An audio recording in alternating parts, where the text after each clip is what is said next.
Let's drink beer. It makes my mind clear. It takes me away from here. Let's drink beer. And let's drink beer. Pump it up, lift it up, drink it up. Welcome back to another episode of The Art of Beer, and today we are joined by Eric Dill, CEO and founder of Ko'olau Distillery. They are over in Kapa'akori on Kailua side, and thank you for joining us. Yeah, stoked to be here. All right, on. Well, let's crack some beers and get talking story. So I know you're a beer guy, obviously, and you also distill, but I know... So we're going to start with a nice, crisp, clean German lager. Perfect breakfast beer. Perfect way to get started. Cheers. Thanks for coming on. Cheers. It's early. So how did you get started opening a distillery on Oahu? So, great question. I was in Baghdad 2008, and I was at Camp Victory at that time, and some soldiers, I was a Marine, but some U.S. Army soldiers got busted making moonshine. In their if they were Marines, they wouldn't have gotten caught. Containerized housing unit, and I was like fascinated. Like, how do they know how to do that? Like, actually, I said, do they know how to do this? But and so I started like doing research on like, cause I mean, really, who's got that kind of knowledge? This is back 2008. It's before the do-it-yourself revolution of YouTube. I mean, YouTube, you can go on now and you buy an Italian card that they only made, 10 of them, and there's a video on how to do a brake job on them, right? So, but back then, it was starting to happen. So I did all this reading, and I realized, it's a felony, and I had a clearance that I couldn't have a felony and still have my clearance. So I backed off on the idea of doing it, but I did all this research on how to do it, and I ended up making beer because, you can do that and not go to jail. And I realized that there's three types of people that knew how to distill stuff: chemistry majors, people that are in the distilling business or it's in their family, and felons. Those are the three people with the knowledge. And your family didn't do it, so you didn't want to be part of the felon part. So I ended up a home brewer, which I loved. I had a bit of a passion for it, and I mean, frankly, that's when you're distilling. I mean, the first part of the process is brewing them. Yeah. Right, making a mash. Yeah, you're making fermentation, making work just like, and you got to understand the fermentation process, and yeast has to become your best friend, and so, it was a natural transition to move into distilling after spending all this time learning about making beer, but. What triggered the transition was a guy that I actually served in Fallujah with in 2005, who was completing a law degree, called me and he said, "Hey, I'm opening a craft distillery," and this was 2011. I said, "What's a craft distillery? I didn't know what a craft brewery is." And in 2011, there were only 200 entities in the entire United States that were licensed to distill spirits. You think about that. That's 338 million people in the United States. And 200 distilleries. 200 had license to distill spirits. So and most of those are big distilleries, right? Yeah, I mean, we're talking the Beams, the Suntories, that kind of stuff. And so, very controlled industry, tightly controlled. And Travis, Hotel Tango Distillery in Indianapolis, and the guy that I served with, he did a case study on they were going to change the law to open up craft distill, allow, more people, private entities to be able to distill spirits. And they're going to particularly change the law, allow you to produce your own fuel, which is the same process, but making ethanol. But he had it in his, he had the knowledge on how to do it from family. So he said, I bet the same thing happens with craft distilleries that happen with craft breweries. And look at it now, there's over 5,000, in less than 12 years, there's over 5,000 DSPs, in the United States. It went from 200 to 5,000 in a little over a decade? Yeah, it's crazy. Oh my goodness. Yeah. How many are there in the state of Hawaii right now, do you know? 13. 13. Yeah, and that number kind of goes up and down. Right. Because people will get one, because they'll get one and then realize how hard it is to actually crack into this business. And so, but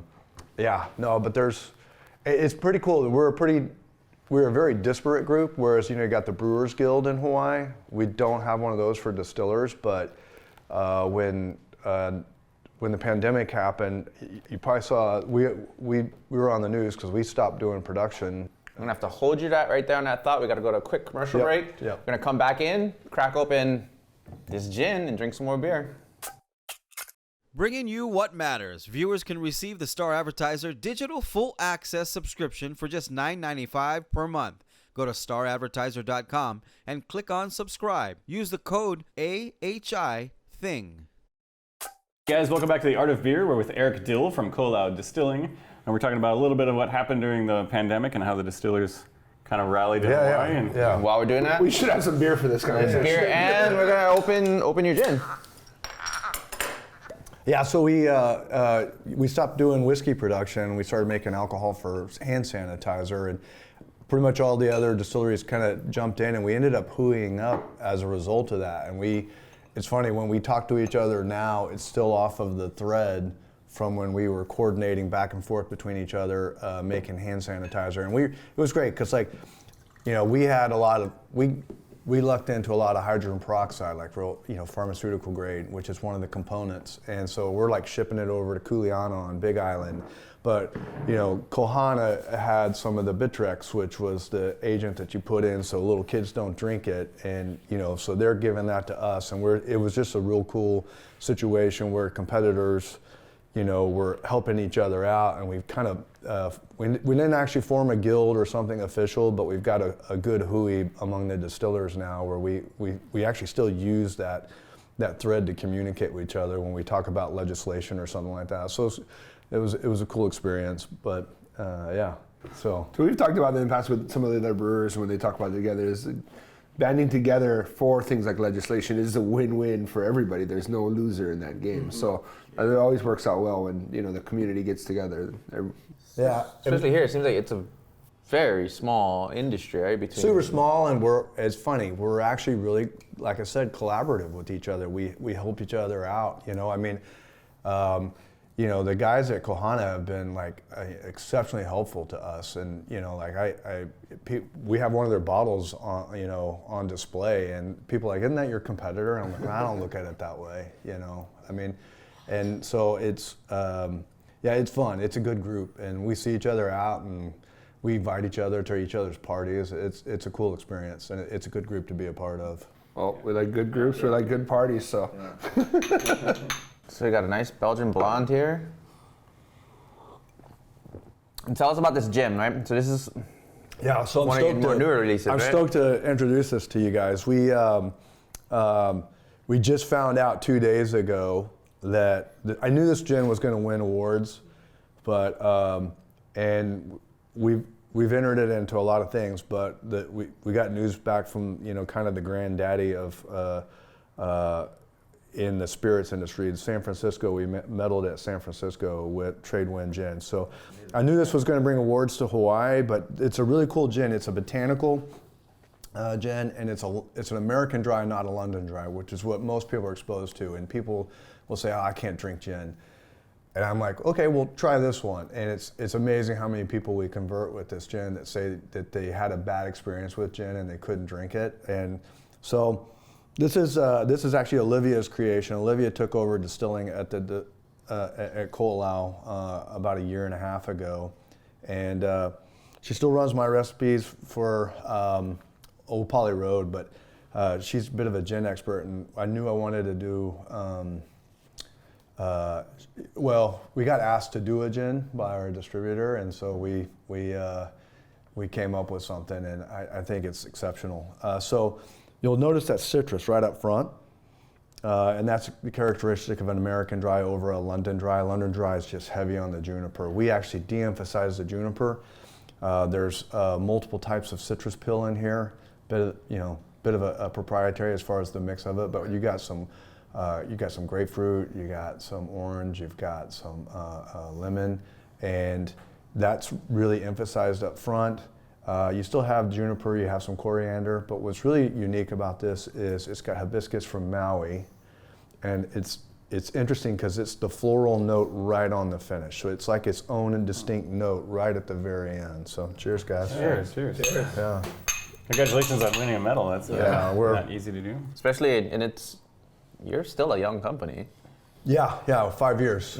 Yeah, so, I mean, a gin that you can drink straight, that's pretty rare, I think. This is very approachable. I think one of the I don't want to say worst things, but one of the things that happens with gin is first time they have gin, they have like Beefeater or these in the face London dries, and they're like, I'm done. But there's a spectrum to gin. It's like drinking a pine tree. Which I love. went bad. I love London Dry, but even to somebody on their first time, that it's enough to swear them off a gin. Yeah, I mean, it's a similar approach we did with Old Pali Road. We want to make it light and approachable, more suitable for a tropical environment. Yeah. Well, let's get into some of that whiskey here in a second. Guys, go grab a beer or grab some gin from Ko'olau and meet us back here in a couple minutes. Windows Hawaii. Windows are not only designed to beautify your home, but also to make your home more secure, energy efficient, and virtually noise-proof. Contact Mario now for your free estimate in-home. For all your money needs, Hawaiian Financial Federal Credit Union is here for you. Visit hificu.com. Welcome back from commercial. We're here with Eric, and we're going to taste some more beer, and let's get into some whiskey, baby. So when you guys started, this is a newer product, right? I mean, you released this in the last year or so, right? Last August, it's at Tamura's, it's at Bevmart, it's Costco, Evile has it, and of course you can come to the distillery and get it as well. Always the best way to buy experience. I was about to say, it's a little bit more fun to go to the distillery than to go to And that's the cool thing, if you're on Oahu or you're traveling to Oahu, I mean, it's 25, 30 minutes from Waikiki. Yeah. And like you said, that brotherhood of distillers, I mean, you could make a day where, or multiple days where you go out to Kohana, you got, kind of fun, right? You can hop around. Yeah, I mean, someday I think there'll be a distillery tour here, brewery distillery tour. I mean, if there's an entrepreneur out there that's got a people mover, you could probably do pretty well if you wanted to make a business out of it, because people ask us about that all the time, but it's not quite there yet. But yeah, I think the term they're using now in the industry is a brand home. People want to visit the brand home. They want to go to where it's made and then experience it there. We've got a new tasting room, which allows, you guys haven't even seen that yet. It's so brand new. So what was our original space is now a 50 table or 50 seat tasting room that's been kind of tricked out, and most of the distilling is done in the 2 units next door. So, but yeah, I have people that are researching trips, 6 months out, like trying to, hey, your tours aren't open for September yet, and it's like, 6 months from now. Not that far ahead.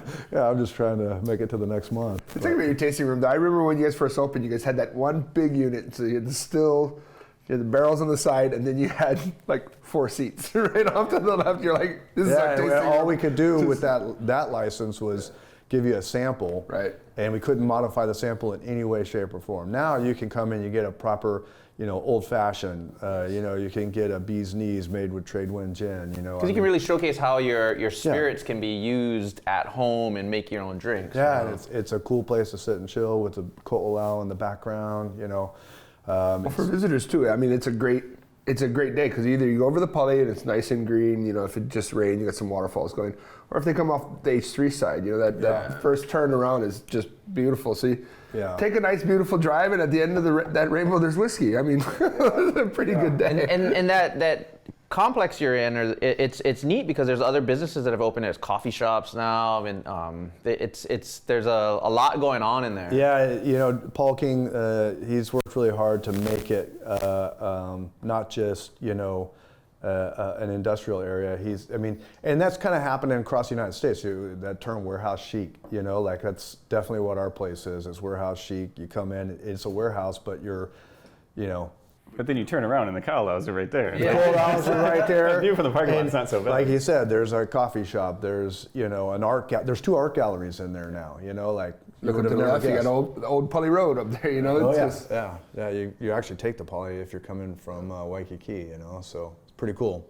Yeah, it's amazing. By the way, this is a great pairing. Yeah.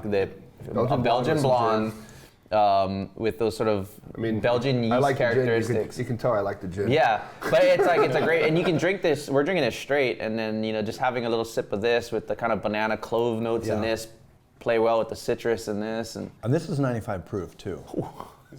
Yeah, so I mean, to be that smooth as a gin, like a gin that you can drink straight, but then one that's 95 proof. Yeah, I get no heat going down. It's and just that's the water here. Citrus forward and. Yeah, the water on the windward side, it's almost cheating. Like, Old Pali Road, it's known for its smoothness and its smooth finish, even though we're, a fairly young whiskey. It has so much to do with the water. The water on the east side of the island is some of the most unique water on the planet. I'm born and raised in Kailua. I will attest to that. and water is important because that's the primary ingredient that goes into. No, it's the star of the show by far. Right. I would love to say I'm this kick-ass distiller, and that's the reason why Old Pali Road's done so well, and why Olivia's been able to make such a good product. But it's really the water is the star of the show, and Ko'olau is really the distillery is really fortunate to have the water source that it does.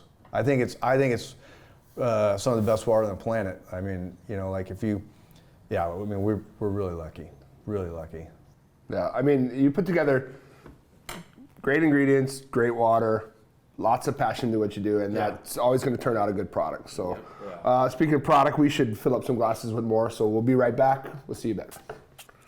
Bring home paradise in a can with Lanikai Brewing Company. Island-inspired craft beers and spirits made locally in Kailua. Find our products on every island or swing by our tap rooms on Oahu.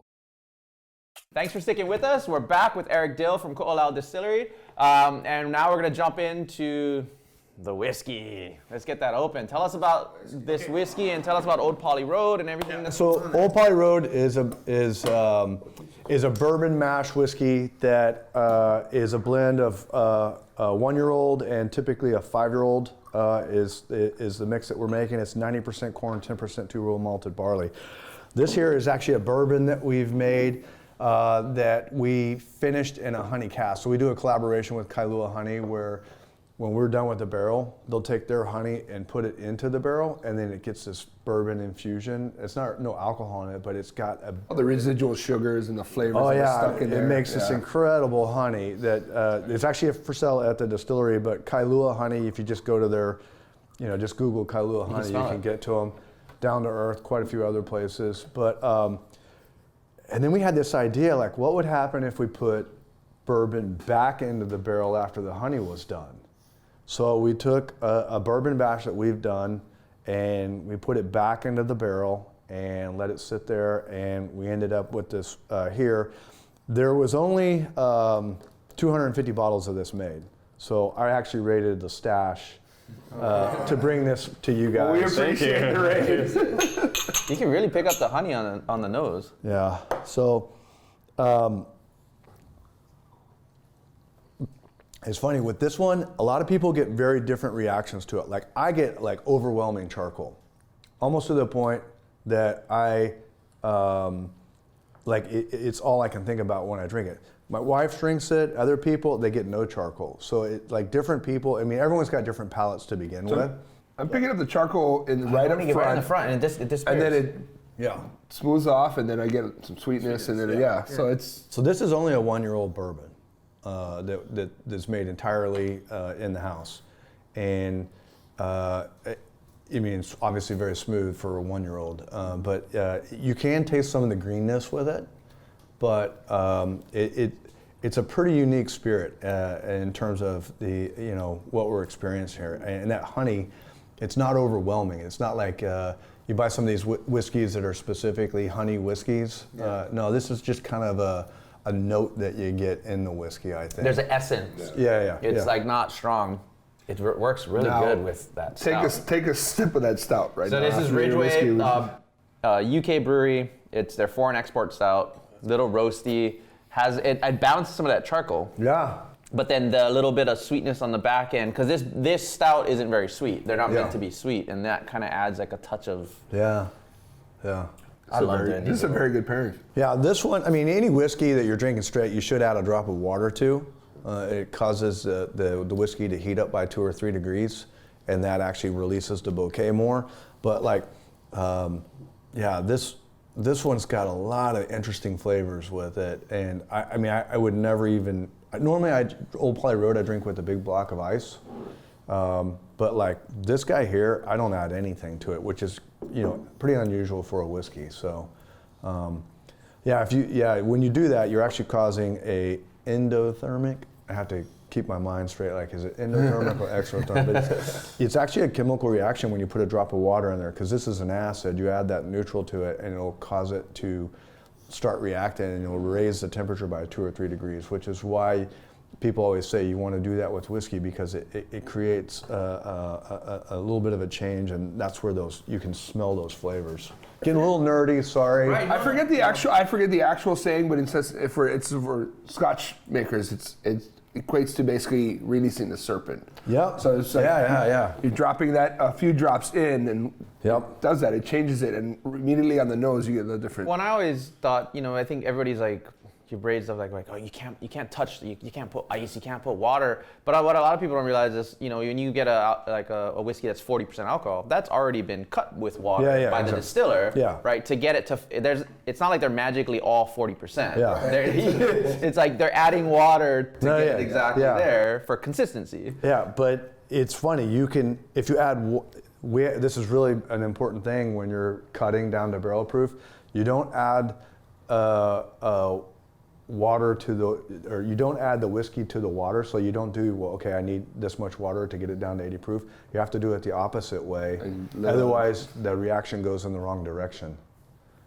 You'll get the exothermic reaction if you do it the other way. So anyway, kind of nerdy. I failed chemistry because that went way over my head. See, but there's a lot of things like that I don't like. I'm still learning, and I think a lot of the viewers out there probably don't know, and it's amazing. And I want to thank you for joining us. Unfortunately, we're out of time here on the show, but you know what? We're gonna jump over to YouTube if you want to see the extended edition. We're gonna get more questions with Eric, learn more about his whiskeys. And we got more beer. And we got more beer. So join us there. Thank you so much. Hey guys, welcome back to the YouTube version of Here at the Art of Beer. We're with Eric Dill from Ko'olau Distilling Company, drinking some whiskey. Got another beer to drink here. So what's new? What's upcoming with the distillery? I think there's some really cool things coming up. First, there's a beer out now that's actually available at Village Bottle Shop that all the ladies that work in our distillery, and even some of the wives of people that work there, went down and did a collaboration at Hanakoa called Pink Boots, and it's women in fermentation. So women that are in the brewing and distilling industry, they all met for a day. Maui even flew some ladies over from Maui Brewing over here to participate, and they all worked together to produce this really good hazy IPA called Pink Boots, and it's raising money, and it's available. I know it's at Village Bottle Shop. I don't know. It's there too, and it's about some other retailers. Yeah, and Hanakoa as well. And, we went down to Hanakoa for the release. It was a great time. It's obviously a great venue, but anyone out there, it's a good IPA and it's a good cause. So I think that whole activist brewing, activist distilling, it's like we're all citizens of this world, and we have to do what we do and make the world a better place. And so if what you do is make whiskey, how do you do that and help the community? Or if all you do is make beer, then how do you do that? Yeah, we've talked about it on the show, and I mean, I've in scheduling a lot of this stuff too. It's, there's not a lot of women in the brewing and distilling world, and it's traditionally been overwhelmingly male dominated. So even if you watch the show, you notice so a lot of times we struggle to find female guests just because they're just, even outside of just being a brewer, even just in the industry, in the alcohol industry in general. And it's changing, and Pink Boots that's part of their mission, is to get more women into the trade. And it's cool because you start seeing it. It's a cool motivation thing. Look, this is what we're doing. And then you get somebody who's maybe working at a brewery that didn't think about getting into it. Now she's like, I could It's breaking down some of those barriers, because traditionally it's been just very, very macho, testosterone driven sort of thing, right? And we talked about it with other things, like when you're drinking, with the NA, when we drank some NAs the other day, and it's America in general has always been how much can you drink? Can you handle your alcohol? Right, and it's very macho. It's very testosterone driven, right? Can you be a man, drink another one? Drink your whiskey, put hair on your chest, right? Sort of thing, and that's everything around alcohol has been sort of. Yeah. And I think it's pushed females out of the industry or kept them from joining the industry, and a lot's changing. Yeah. And I mean, you have a female distiller. Yeah, she's our head distiller actually. Yeah. She's brilliant. She's extremely motivated. She has such a passion for it. I mean, like I said, she created Tradewind Gin. It was her idea to do the barrel-aged gin. She's got a lavender gin coming out. That'll be our next experimental. So the experimental, the one that we did earlier, that'll actually be a recurring thing. So every quarter, cheers. Every quarter, you'll see a new experimental coming out. We can't operate on the cycle we were talking about with Hanakoa, and they're brilliant. I mean, they do a new beer every week, but rotating. That turnaround's a lot faster for yeah, it's beer. a little bit different. So, but yeah, we've got a lavender gin coming out for Mother's Day. It'll be our experimental, and then yeah. So, and Olivia's been the driving force behind a lot of that. It's been awesome, and we do a skill bridge program where if you want to be an intern, you can come and intern with us for up to 6 months. And yeah, we've had 3 female interns that did the distilling program, and it was really cool to see. Like, we're trying to promote that. We're trying to encourage, that growth in the industry. Like you're saying, it's I mean, I can't think, it's very male-dominated industry, but we're doing what we can, and having a lead distiller you should guys have her on the show. You'd love it. Yeah, you would learn something for sure. Like, she's very, very knowledgeable on the subject. But it's great to have people that provide opportunities. I mean, I feel like at times there's less internships in the beverage industry than there is in other industries, So things like that, even like as far as food goes, people, they go work for a chef that they really want. What do they call it, stage, or But in the beverage industry, yeah, I mean, imagine if everybody opened up a couple of intern slots for 4 to 6 months at a time. Yeah, it's been a really good. I think the term is symbiotic. Like, both parties benefit from it, right?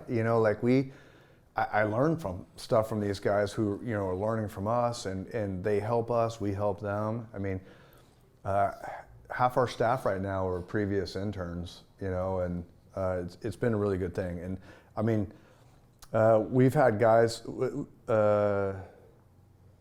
now that have left and opened their own distilleries.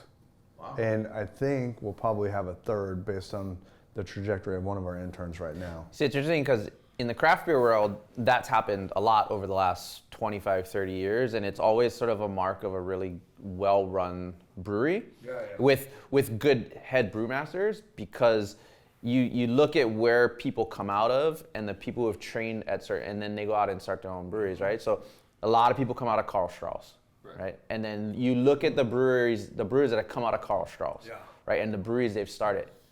But why? It's because it's like they're so well run and so respected, and the mentorship, right? So that's and it's a point of pride for you guys. Yeah. The point where it's like a coaching tree in football. Yeah. Like, I mean, the what's the Belichick coaching tree, or the Jimmy Johnson coaching tree, or whatever? Like, I mean, I don't. The Bill Walsh one was. I'm not a Niners fan. You're a Niners fan. The Bill Walsh one's probably the best. But we'll say Tom Landry and Jimmy Johnson from this side of the table. Oh no, he's a Cowboys fan. So talk to me about. So you guys are about 5 years old now, right? Yeah. So and I think for a lot of people maybe that understand with whiskey and whatnot, when you open, you're 0, right? You're making your first batch, but whiskey takes time, right? Like gin, how long does it take to get gin from the time you distill it out to the bottle? From the time you brew the mash to putting it in a bottle, you could do it if you wanted to in 7 to 10 days. Okay, but like a whiskey, we're all used to seeing 3 to 4 years, right? So like right? you can't, when you open, you couldn't put out a 5-year because you wouldn't have been open for 5 years, right? That's correct. But now you're getting, you guys are building stock every year to So we've got things? stuff laid back that's been sitting there for a while. The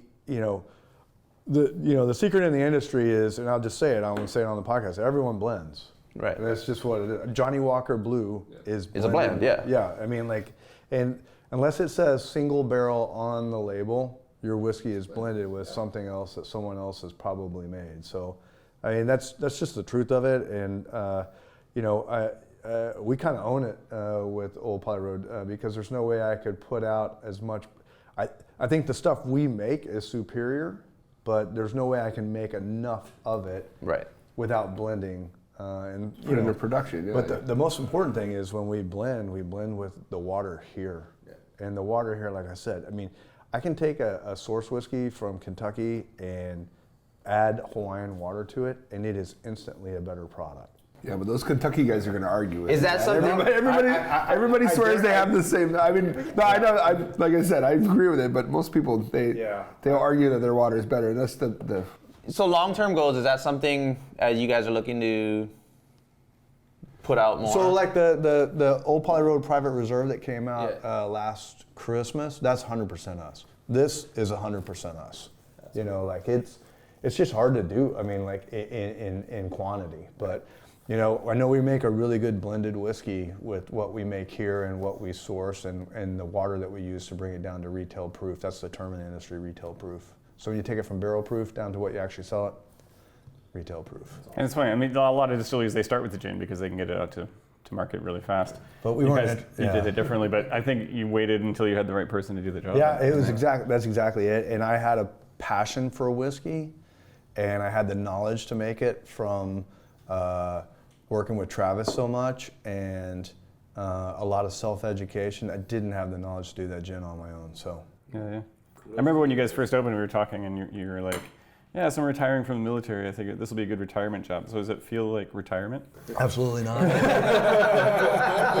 It's funny. Like I got selected for full colonel, and I turned it down because the joke I said I didn't want to work colonel hours, and I'm working. You're working distillery hours now. Entrepreneur hours. But your partner as well, Ian, is a distiller, and same thing. He's a retired Marine too. So both of it. He thought retirement was going to be on. The last time I saw him, he was standing next to a still watching temperatures up and down. So he didn't. It's not really retirement. No, but I mean, I wouldn't want to do anything else. I mean, really, if we'll use the word distill. If you distill down what I do in life, I make whiskey and serve. You know, and that's pretty good. Does not sound terrible at all. Yeah, I go watch my kid play water polo and swim, and I love it. You know, I talk to him. You know, I get to take my boy, over to other islands and go jeeping on. It's a good life. Yeah, it's Good a good for life. you. Yeah. Sounds Good pretty for great. you. Well, Eric Dill, thanks for joining us today. Yeah, man. I look forward to coming back down to the distillery. Yeah. yes.